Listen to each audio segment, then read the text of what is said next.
Hi, my name's Melissa Staub, and I'm here today to tell you a little bit about how churches embracing offenders has affected my life. My story is like many others. I come from a normal family.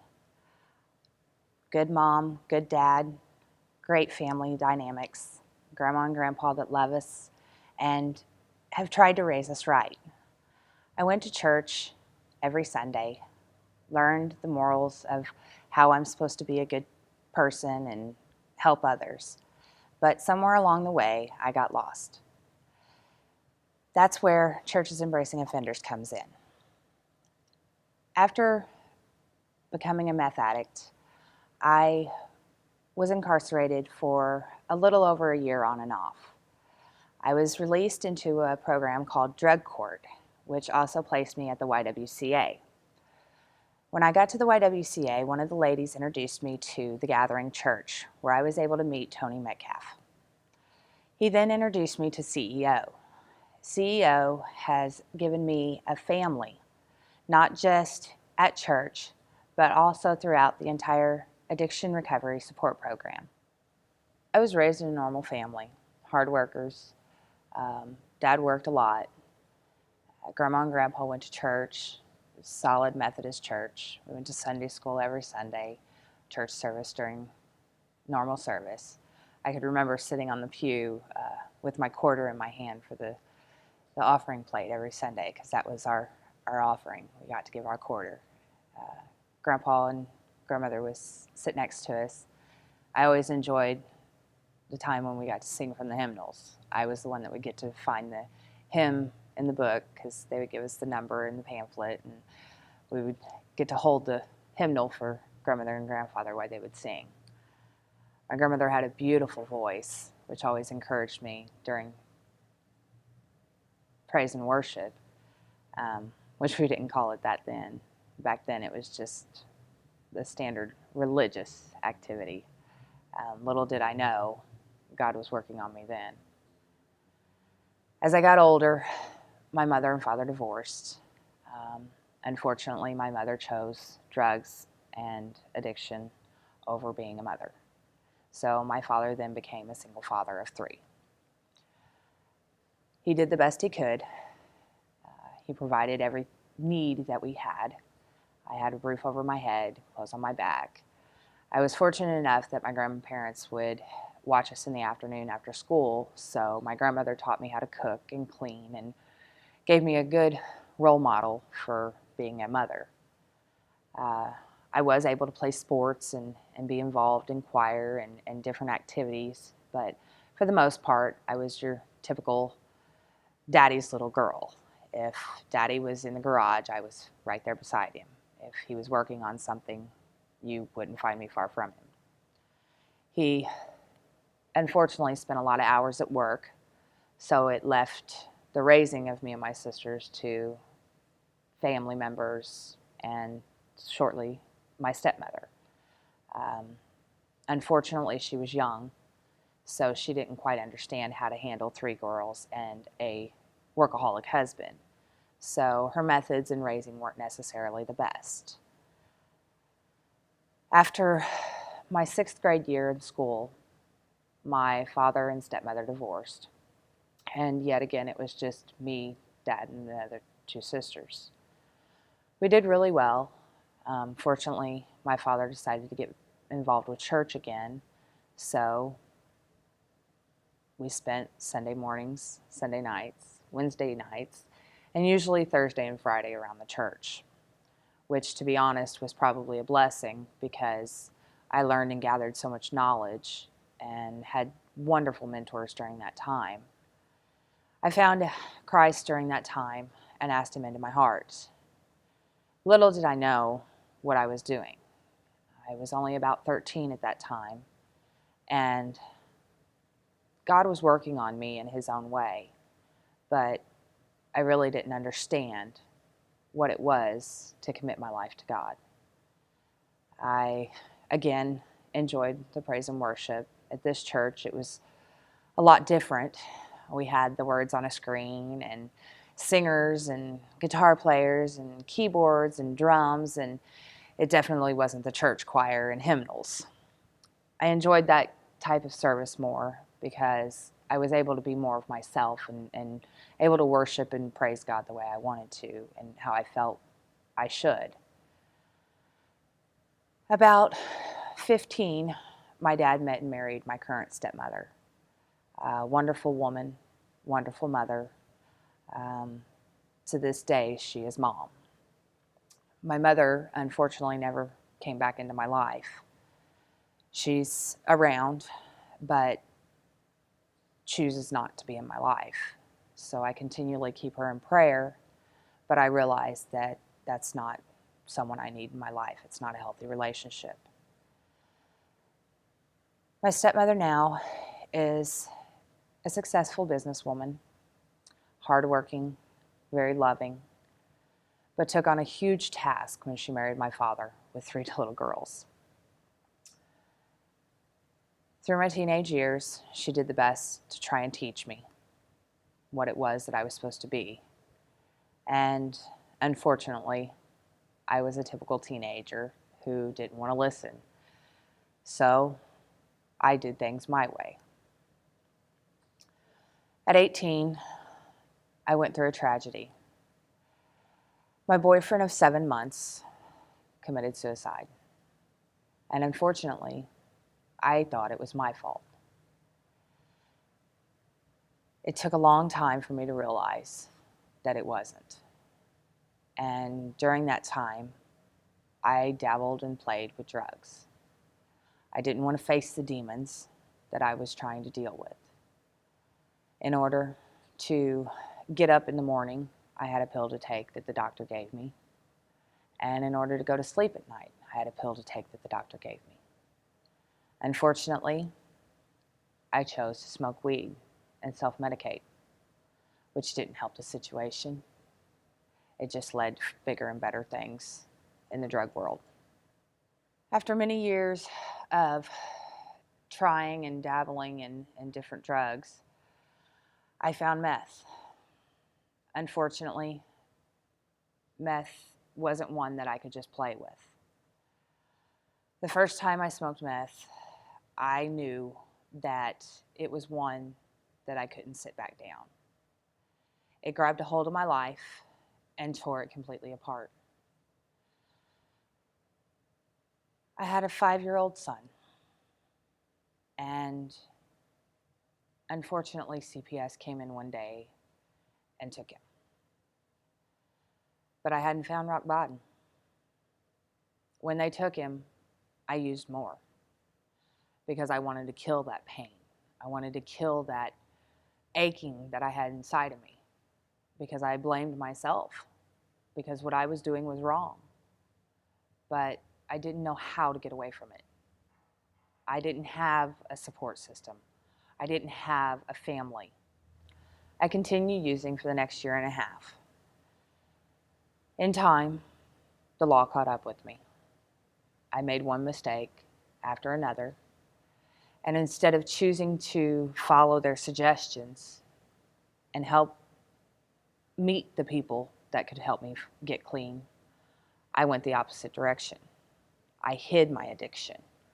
I would stay clean long enough to pass a test and then be right back out there using. It wasn't until April that I hit my rock bottom. I actually contemplated suicide and later found out that the way I was going to try and kill myself wouldn't have even done it. I went to my probation officer and asked to be put into a 18-month program out of state. Unfortunately, I was too late. I then spent 2 months in jail. During that time, I craved love and begged for a way to get clean. In jail, they have people that come in and do church for you. It's not your normal church service. You might get to sing 1 or 2 songs. And usually they have a message that they bring to you, or they have a recovery meeting that you can go to. I was intrigued and wanted anything to get out of that cell. So I went. During those services, God was working on me. He was talking to me. And one night I went back to my cell and I hit my knees. And I just told him, I can't do it. I can't do it by myself. Everything I've tried doesn't work. I need you. Fortunately, when I was younger, I met him. And so I wasn't a stranger to his voice. And he was there. He wrapped his arms around me and he comforted me.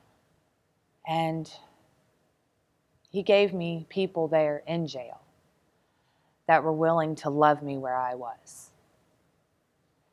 He gave me a second chance. After sitting there for 4 weeks, I hadn't had a visitor, hadn't had a piece of mail, and was really just barely seeing the hope. I wasn't faithless, but it was really a struggle. I spent a lot of time in prayer, and I was blessed with the Bible. I'm laying on my bunk, reading my Bible, when all of a sudden I get a call to go to a meeting room. Now, of course, I'm perplexed at why I'm being called to a meeting room. I was told to take a pen and a piece of paper, so I did. And when I go to this meeting room, it's an official from the drug court program wanting to interview me for an opportunity to be part of their program. I told him my story and told him how badly I wanted the opportunity to get clean and to stay sober, how I missed my son, how it broke my heart that I was such a piece of crap. He talked to me for about 30 minutes, signed his papers, wrote his notes, and then left. I went back to my cell, and my bunkie hugs me and says, "What'd he say?" And he really didn't say much, but he took down his notes, and he told me they'd be in touch. She said, "What are you going to do?" I said, "I'm going to pray." Because that's all I can do right now. So we sat down and we prayed. It was about 2 weeks before I heard anything. I wasn't expecting to hear anything, of course, because in there, time just seems to creep by. But one morning, I was told, get ready to go to court. Not sure why, because obviously I had left a mess behind me. But the CO told me that I was going in to talk to the judge about drug court. I went in and waited throughout most of the drug court session. It wasn't until the end that they called me up, and my prayers were answered. They accepted me.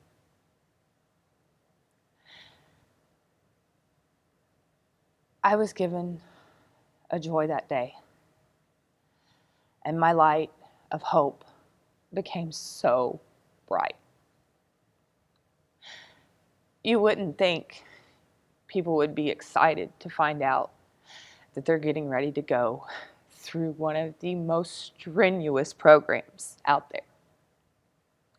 But I knew that my prayers were answered, that he was going to help me, and that if I worked hard, I was going to get what I wanted. I was going to get a support system, and I was going to get clean, and that one day I would have my son back in my life. I was finally released from jail. I really didn't know where I was going. I just knew I was getting out. So I was scared and excited. They sent me to a place called the YWCA. Never been in a place like this. Never been to a shelter.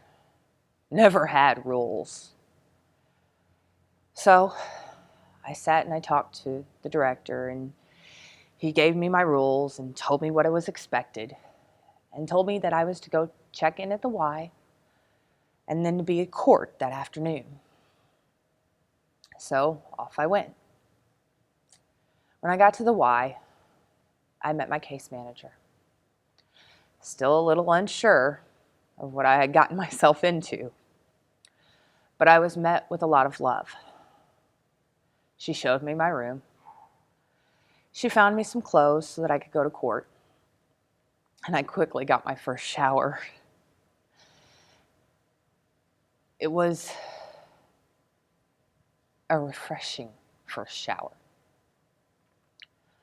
I was able to use real soap, real shampoo, and a razor that had more than one blade in it, which may seem like a silly thing to be grateful for, but it's things that make you smile. I got ready, and I trotted myself the 2.5 blocks to the courtroom, unsure what the judge was going to tell me. But I knew this was a lot better than being in jail. He gave me my instructions, welcomed me to the program. And something that sticks with me to this day is he told me that I just joined a parade and that I was the leader of the parade. And if I followed a good path and led this parade, that it would be a successful parade. I left that courtroom on cloud 9 and ready to accomplish anything, not realizing the mountain I was getting ready to climb. I went back to my room, cherished my comfortable bed, looked out my window that had a view of the river. Who could have asked for more? Got prepared for the next day. Took my Bible, read my Proverbs, said my prayers, and couldn't sleep. It was dark. It was quiet. I was comfortable. But I knew the next day it was going to be a beautiful day. Eventually, I drifted off to sleep, and before I knew it, that alarm was going off. I jumped up, got dressed, and rushed off to check in, which was a routine I would grow used to.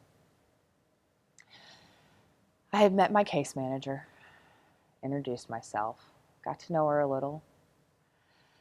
Really wasn't sure if I was going to be able to trust this woman.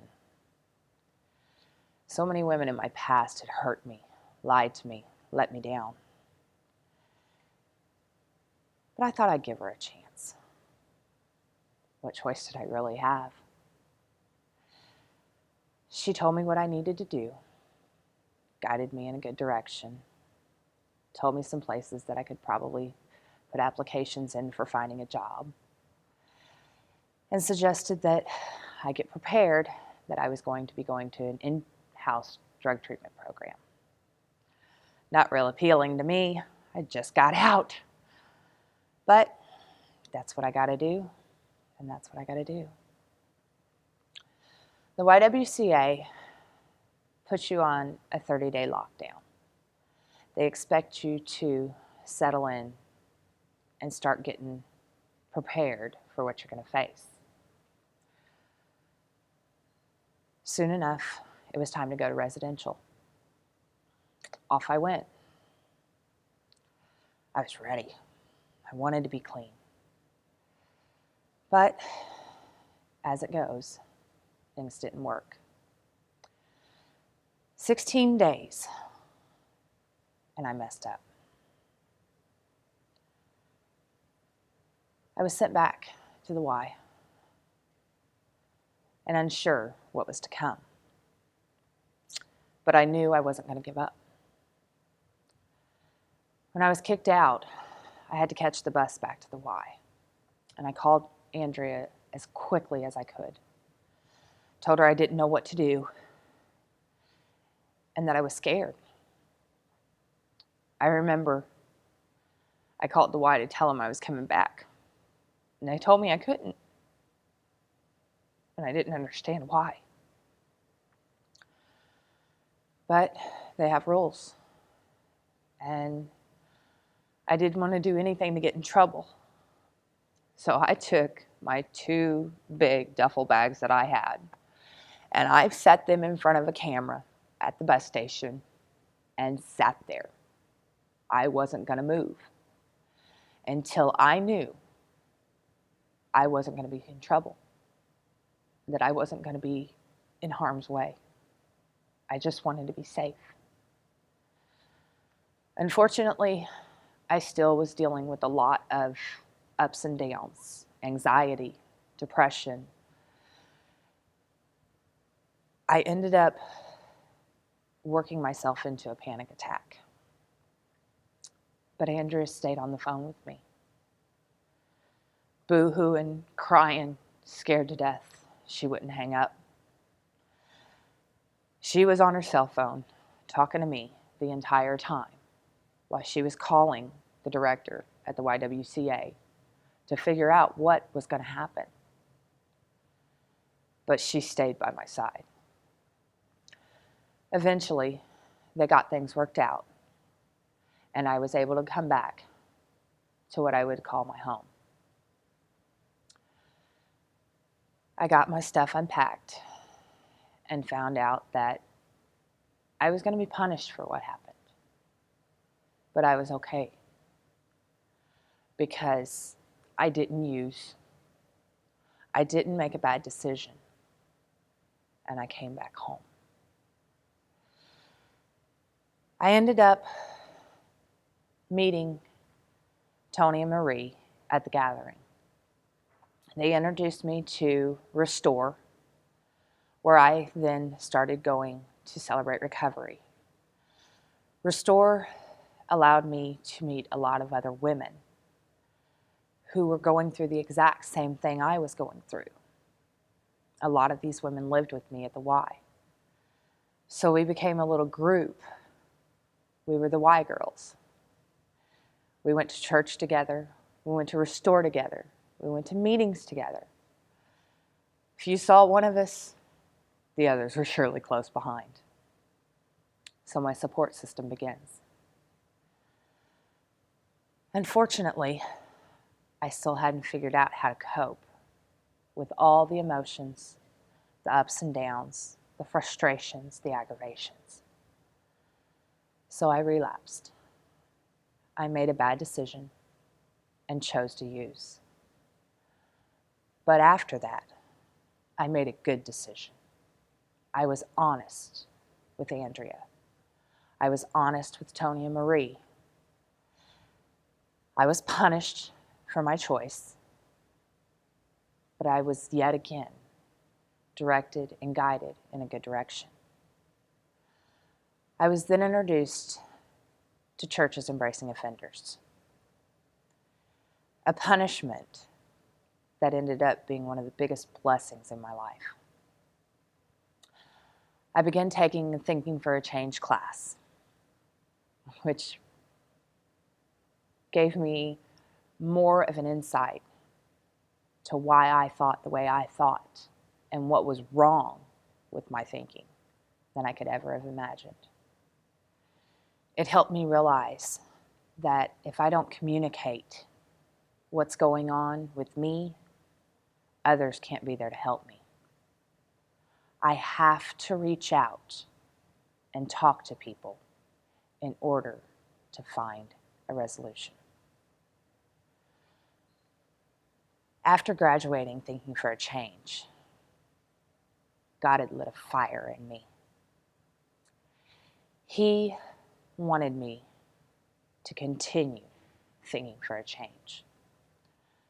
Not because I'm going to constantly have to read that book, but because thinking for a change is something you have to constantly use in your life. I chose to shadow the class with teens. It was an opportunity to get to know others at a very young age that were going through some of the same thing I was going through. I was able to not only shadow the class, but it also gave me the opportunity to go through the class all over again. I was able to share my experiences and help others. I remember one day, this young man looks at me and says, "Why do you think all I do is roll a blunt and smoke? Because I don't know how to deal with this." And I said, "Praise God you're here, because I can show you a new way." After shadowing one class with teens and that group graduating, I was hooked. I couldn't get enough. God had put it on my heart to be a servant. So, yet again, Pastor Frills and Miss Shelley came to me. They wanted me to teach again. So I agreed. The next class was a little more interesting because I was called upon to do a little more teaching, to share a little more of my experiences. In God's word, it tells you not to worry, that you're to give it to God. He taught me a lot during this time because I was always unsure of myself. I didn't want to say the wrong thing or give the wrong message. I'm affecting these children's lives. So every night before I would go in, I would sit in the car and I would pray, "God, please, do you. Don't let me do me. Because when I do me, I mess it up. But when you do you, great things happen." And every night he answered my prayer. He was there, guiding me and showing me exactly what I was supposed to give to these kids. Yet again, graduating class, relationships that I was able to form with these kids. One little girl really affected my life in this class because she really didn't have a drug addiction. She didn't have a hang-up that anybody else would consider an issue. She just wanted to be a better person. She bickered with her mom because they didn't know how to talk. She came to me one day and said, "She just won't listen to me." And God said, "Sometimes you got to shut up and listen." Sometimes we don't know what to say, but God will give it to you if you just ask Him to help you. The more I was around CEO, the more involved I became. The closer I've grown with Shelley. Shelley has become one of the major support people in my life. When I have a moment and just need somebody to talk to, she answers her phone. If I've got a praise, something I want to tell her, she answers her phone. So now I have not only two very close people, but an awesome support program that I'm building. I hadn't quite found a sponsor that I could work with. I'd talked to a couple people, but it just wasn't a good fit. So one day, I was outside talking to Tony, and he said, "I've got somebody I want you to call." I'm thinking, he's a guy. Who is he going to know that I'm going to click with, that's going to work with me? So with a doubt in my heart, I went ahead and I picked up that 10,000-pound phone and I called this woman. She wanted me to come to this meeting that I had never been to. So I really wasn't sure about it, but I thought, what the heck? Nothing I've tried is working. Let's give it a shot. So I go to this meeting and I meet this woman. Little did I know, Teresa was a perfect fit.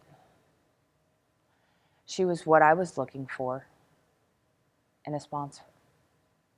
She was a believer. She works a program that not only has the 12 steps in it, but first and foremost has God.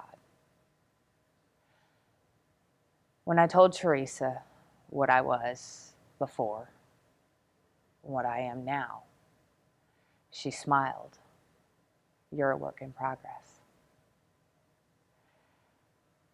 Many times I've come against challenges that I just wasn't sure how to handle. But there she is, answering that phone, being that person to listen when I need to talk. I don't want to say I'm a stubborn woman, but I am very determined. Once I see a challenge, I want to accomplish it. And I don't like giving up. Teresa has been able to gently guide me in good directions to meet those accomplishments that I want to meet. It was about 3 months, Teresa and I had been working together, when I met a lady through a lady, who asked me to give my lead to a youth group. I told her I would pray about it, that I wanted to talk to my sponsor and my case manager to see what they thought about it. Because I hadn't been clean for very long. I mean, golly, 6 months? What's that? But everyone's story affects people in its own way. So I was encouraged to yet again be a servant.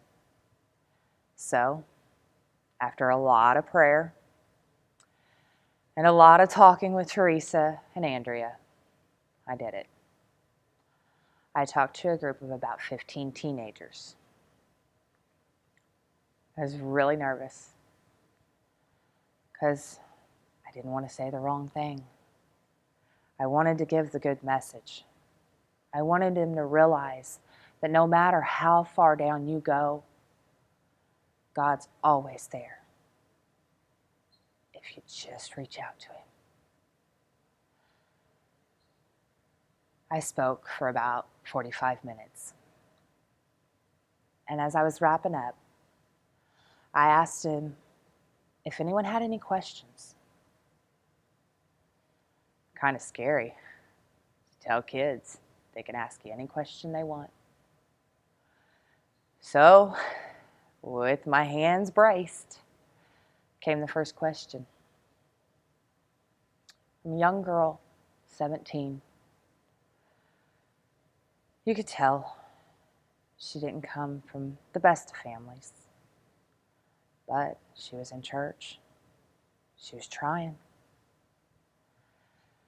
Her question was, what do you do when everyone around you's using and you don't want to, but you don't have anywhere to go?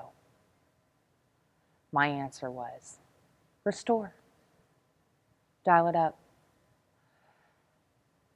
There are so many things out there that can be your second family.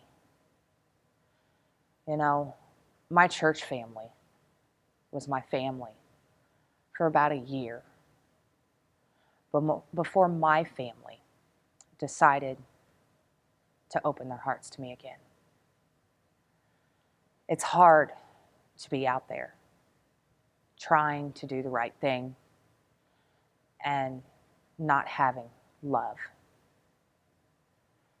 But there are families out there that will love you where you're at and help you, guide you, and teach you. You know, your family's not just the ones that are blood. They're the ones that God puts in your life. And that is your family. That little girl ended up coming to Restore. I jumped 15 feet in the air when I saw her there, because I changed someone's life with my story. I realized that night that I may not see what that smile or that hug or that time of me just sitting there listening can do for somebody, but it does change people. It makes them see the things that I saw when I met the Gathering, CEO, Restore, the ladies of Dial.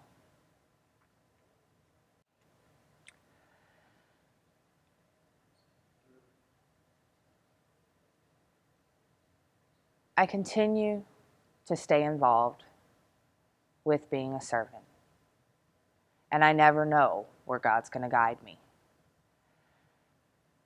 Churches Embracing Offenders has become a passion of mine.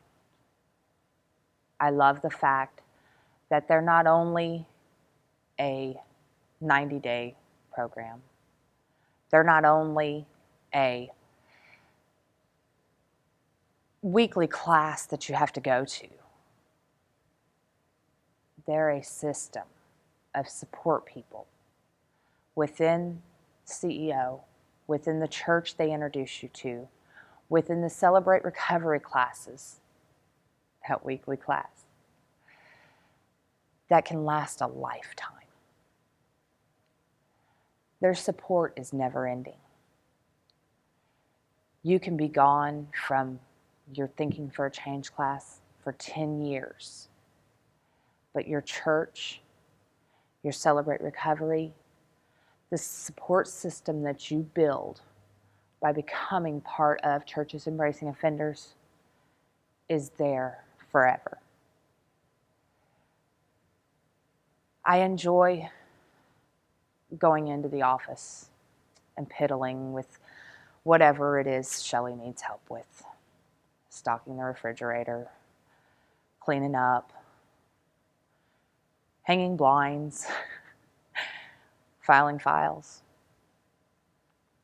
I get to see clients come in, and I get to see the smiles on their faces from Shelley guiding them to Tony or Pastor Frills for an intake, or getting them a clothing voucher so that they can have clothes. Churches Embracing Offenders helps the body, the mind, and the soul, but they do it by showing God's love. Shelley found out that I have a gift for gab. And unfortunately, during my using days, I figured out how to use that gift for gab. So when it came time for the Christmas party, Shelley was getting close to her deadlines and worried that we weren't going to have what we needed. And as always, we want to bless those that bless others.